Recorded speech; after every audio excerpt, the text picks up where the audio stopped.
The craziest thing I've done before coming to work was staying up 72 hours prior to that work day. I was hyped on Red Bull and coffee and hot Cheetos, so the day when I came into work, I felt like I was floating. Get into a fight on BART. I think the most awkward moment that I've ever experienced with me and my supervisor is seeing them outside of work. You know, you see your teachers or something outside of work and you feel like, you know, they only exist within work or school. So seeing like my supervisor when I'm out, you know, being my weekend self and they're out being their weekend self, it was just really weird.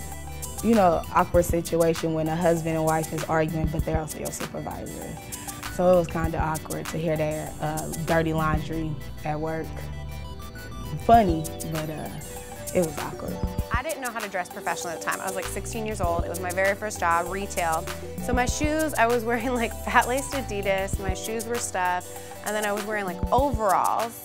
And we used to like rubber band up the overalls so they'd be like scrunched up. My supervisor was just like, what are you wearing to work? Like, you can't dress like this. And I got sent home that day actually.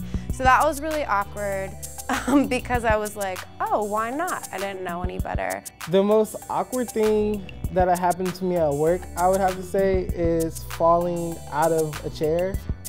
Like sitting in a work session and falling out of a chair.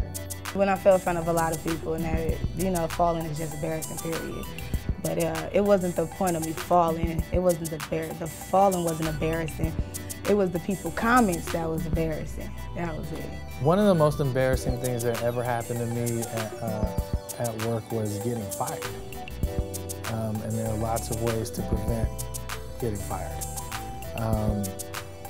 So, you know, I would have to say, outside of anything comical, being terminated from a job is the most embarrassing thing that can happen.